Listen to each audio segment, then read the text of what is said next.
Imaginez un instant subir les pires horreurs, la guerre, la maladie, l'injustice. Et là, quelqu'un arrive et vous dit, très calmement, que tout ça, ça fait partie d'un plan magnifique, que tout est pour le mieux. Sagesse ou pure folie? C'est exactement la question qu'on va explorer ensemble. Alors, cette idée, c'est ce qu'on appelle l'optimisme. Et on va la mettre au banc d'essai, en quelque sorte, à travers les yeux de son plus fervent disciple, un jeune homme au nom très ironique, Candide. Au cœur de cette histoire, il y a une philosophie avec un nom, volontairement ridicule. Accrochez-vous. La métaphysico-théologo-cosmolo-nigologie, rien que ça. Le nom en lui-même est déjà une satire. C'est la façon de Voltaire de se moquer de ces systèmes de pensée hyper complexes, complètement déconnectés de la réalité. Pour faire simple, c'est la doctrine qui dit qu'on vit dans le meilleur des mondes possibles. En fait, c'est une parodie à peine déguisée de la philosophie de Leibniz. Et voilà la thèse, brute de décoffrage, servie par son plus grand avocat. Pangloss, le mentor de Candide. L'idée, elle, est toute simple. Tout a une raison d'être, et cette raison est forcément la meilleure. C'est un système de pensée qui tourne en rond, parfaitement hermétique. Et comme on va le voir, il a un gros problème. Il refuse de regarder la réalité en face. Et les preuves, alors, de cette théorie géniale? D'après Pangloss, elles sont partout. Il suffit d'ouvrir les yeux. Sa logique est, disons, particulière. Les nez, ils ont été faits pour porter des lunettes. Évident. Les jambes, pour être habillées. C'est une manière absolument brillante de montrer comment cette philosophie tord la réalité. Elle inverse la cause et les faits, juste pour que tout colle avec sa conclusion de départ. Et pour notre jeune Candide, qui vit tranquillement dans son château, en buvant les paroles de son maître, cette vision du monde, elle est parfaite. Tout est simple, tout est juste, tout est à sa place. Sauf que cette perfection est super fragile. Un petit baiser, un seul, avec sa cousine Cunégonde, et hop, le voilà mis à la porte de ce fameux meilleur des châteaux possibles. Et c'est là que les choses sérieuses commencent. Voilà donc Candide tout seul. Sa vision du monde, si bien rangée, si optimiste, va se prendre la réalité en pleine face, brutalement. On peut dire que le monde va contre-attaquer et il ne va pas y aller de main morte. Et la première leçon du monde réel, elle est brutale. Enrôlé de force dans l'armée, Candide a la mauvaise idée d'aller se promener un jour. Il pensait, le naïf, que les jambes servaient à marcher. Sauf que l'armée, elle, a une autre philosophie. La punition pour cet usage non autorisé de ses jambes, 4000 coups de baguette, oui, 4000. On se demande toujours où est le meilleur là-dedans. Très vite, Candide découvre la guerre. Et Voltaire trouve une formule géniale pour la décrire. Une boucherie héroïque. C'est un oxymore parfait qui montre toute l'absurdité du truc. Le bilan? Environ 30 000 morts. 30 000. Comment une horreur pareille peut exister dans le meilleur des mondes possibles? Là, la question commence vraiment à le travailler. Il vient à peine de s'échapper du désastre causé par les hommes que voilà un désastre naturel cette fois. Il débarque à Lisbonne et, à peine le pied posé à terre, la ville est frappée par un tremblement de terre dévastateur. C'est un enchaînement de malheurs qui n'en finit pas, un enchaînement qui défie absolument toute logique optimiste. Et l'échelle de la souffrance est juste immense. 30 000 personnes, hommes, femmes, enfants, tous écrasés. Et contrairement à la guerre, ici, il n'y a pas d'ennemi à accuser. C'est la nature, ce qui rend la chose encore plus difficile à justifier avec la philosophie de Pangloss. Et que dit Pangloss que Candide retrouve comme par miracle au milieu des décombres? Il ne bouge pas d'un iota. Il s'accroche à sa philosophie avec une logique à la fois implacable et complètement absurde. En gros, il dit « s'il y a un volcan à Lisbonne, c'est qu'il ne pouvait pas être ailleurs ».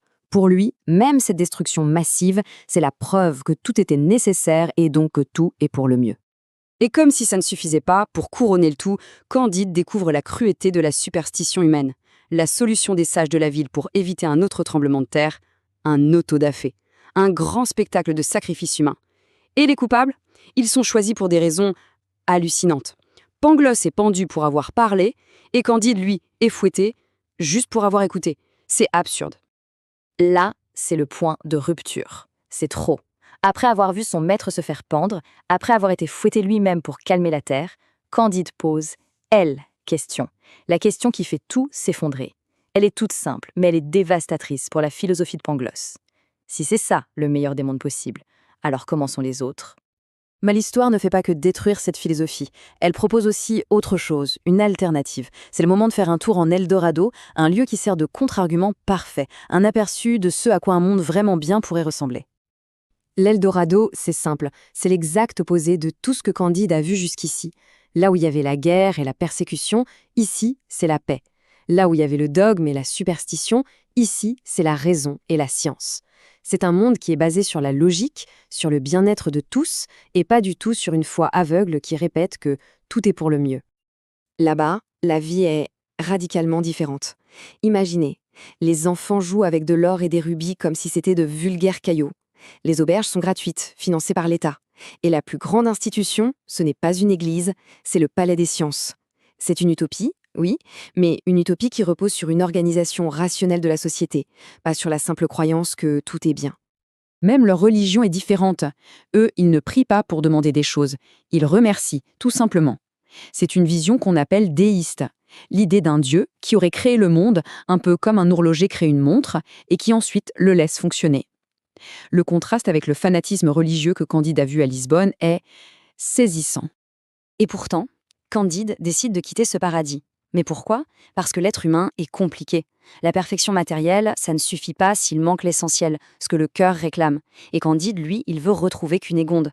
Alors il quitte l'utopie, il replonge dans le chaos du monde réel, mais cette fois avec une fortune absolument colossale. On arrive maintenant à la dernière partie, le moment où le procès de l'optimisme va atteindre son point culminant. C'est la confrontation finale, la plus dévastatrice, entre l'idéal de Pangloss et la dure réalité du monde. Et cette fameuse fortune de l'Eldorado, eh bien, elle ne fait pas long feu une fois revenue dans le monde réel. Un par un, les moutons chargés de trésors disparaissent, meurent. La richesse, même celle qui vient d'un monde parfait, se révèle incroyablement fragile. Mais c'est au Suriname que la philosophie de Candide va recevoir le coup de grâce. Cette fois, ce n'est pas une catastrophe naturelle, ni même la folie de la guerre. Non, c'est quelque chose de bien pire, une cruauté systématique, calculée, qui fait partie intégrante de l'économie mondiale. Et là, Candide entend des mots qui sont peut-être les plus percutants de tout le livre. L'esclave lui explique, avec un calme terrifiant, les règles de son existence. Et il conclut avec cette phrase terrible. C'est à ce prix que vous mangez du sucre en Europe. D'un coup, l'horreur de sa situation est directement liée au confort des Européens de l'époque. C'est la réfutation finale, absolue, de l'idée que tout est pour le mieux. Le procès est terminé, le verdict est tombé. Face à ça, Candide abandonne enfin l'optimisme. Et il lui donne une nouvelle définition, une définition cinglante. L'optimisme, c'est la rage de soutenir que tout est bien quand on est mal. Ce n'est plus une philosophie de l'espoir, c'est une folie, une manie qui consiste à nier la souffrance du monde. Et tout ça nous amène à la question finale que pose Voltaire. D'accord, le monde n'est pas le meilleur des mondes possibles. D'accord, l'accepter sans rien dire est une folie. Alors, on fait quoi? La réponse, elle n'est pas dans des théories compliquées. Elle est peut-être dans quelque chose de beaucoup plus simple, de plus concret. Voltaire nous laisse avec ce défi, cette fameuse conclusion. Il faut cultiver notre jardin. Autrement dit, comment? Chacun à son échelle, on peut agir pour rendre ce monde ne serait-ce qu'un tout petit peu meilleur.